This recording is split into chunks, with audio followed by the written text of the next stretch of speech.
mempresentasikan hasil proyek kelompok saya, bukan untuk mengungkapkan perasaan saya ke dia.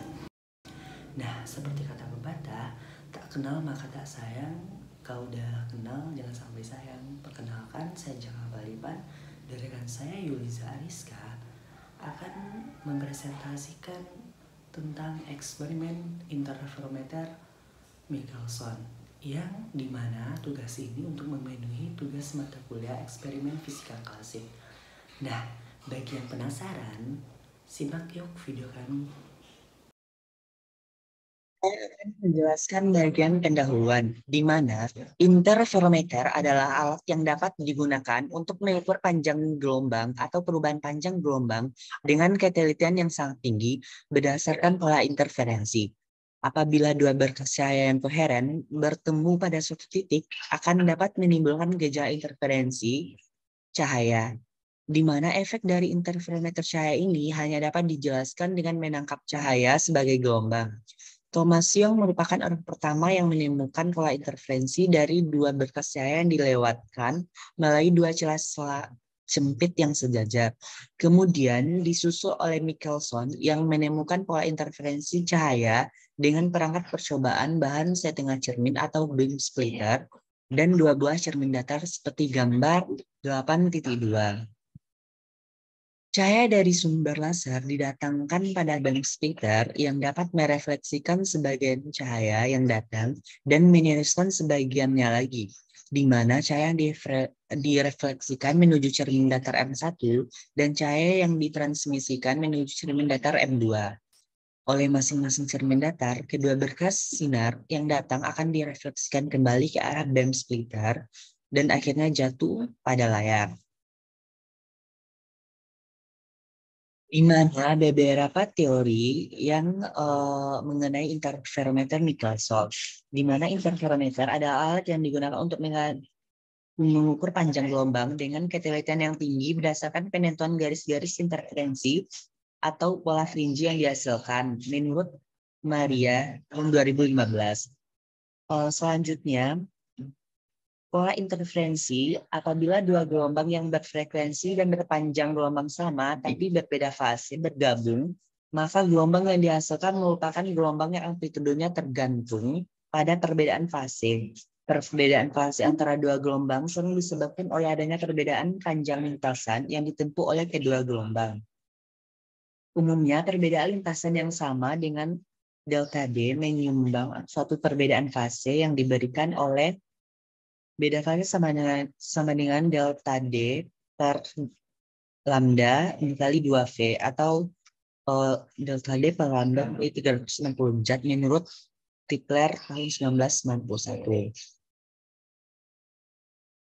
Selanjutnya metode eksperimen, di mana penelitian yang ini menggunakan metode eksperimen. Data yang ada pada artikel ini diambil dari data hasil praktikum. Dalam percobaan ini kami menggunakan alat dan bahan sebagai berikut itu: alat interferometer, dua buah cermin datar dan beam splitter, mikrometer, penggaris, satu buah lensa positif, sumber laser cahaya, laser Ekman Beach, dan layar berupa kotak yang dilapisi kertas putih. Untuk menjelasnya, skema rangkaian percobaan sebagai berikut.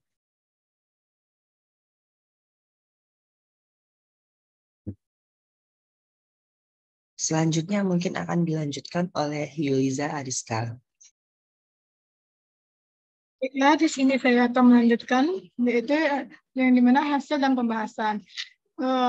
Di sini kami mendapatkan dua tabel. Yang pertama, tabel pertama yaitu tentang data pengamatan dengan fringe atau jumlah yang 20. Sedangkan tabel dua adalah dengan fringe atau jumlah yang 40. Dengan melakukan pengulangan sebanyak 10 kali. Percobaan pertama, tabulasi data pengukuran panjang gelombang cahaya laser dalam jumlah 20. Sebelum melakukan percobaan, kami terlebih dahulu melakukan langkah-langkah yang ada pada prosedur kerja. Selanjutnya, kami melakukan percobaan untuk fringe 20. Di sini, kami melakukan percobaan sebanyak 10 kali. Dari data yang diperoleh, didapat bahwa penambahan dan banyaknya jumlah fringe berbanding lurus dengan pergeseran mobile mirror yang dilakukan. Hal ini dapat dilihat dari semakin besar nilai M atau banyak fringe, maka nilai DM atau jarak pergeseran cermin terhadap titik acuan juga menunjukkan angka yang semakin besar. Untuk percobaan yang kedua tidak jauh berbeda dengan percobaan pertama, namun fringe yang dirubah menjadi 40.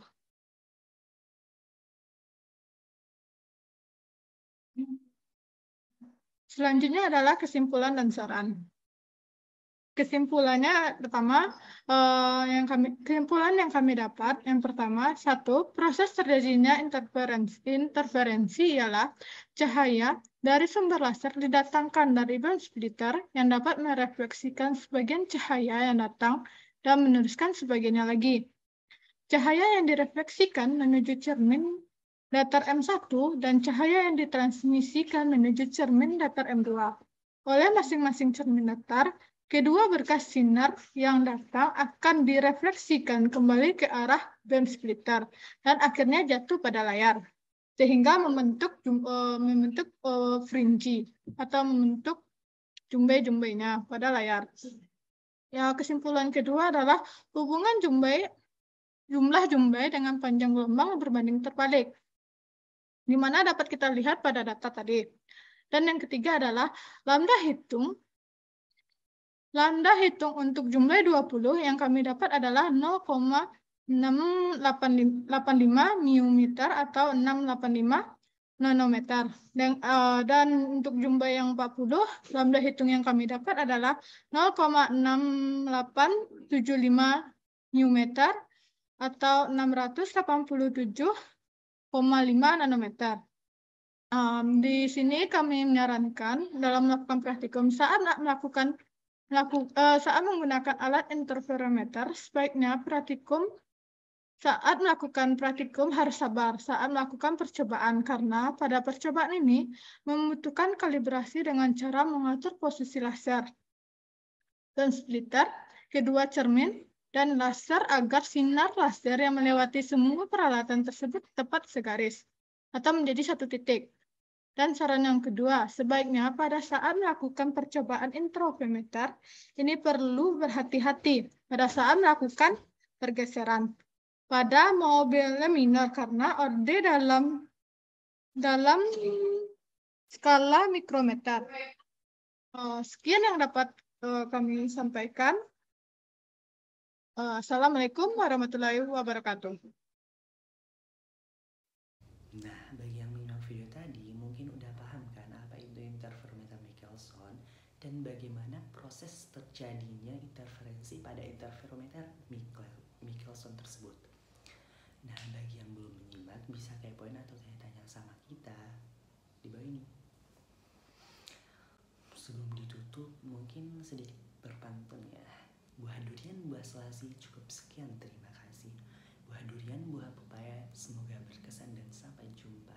Assalamualaikum warahmatullahi wabarakatuh.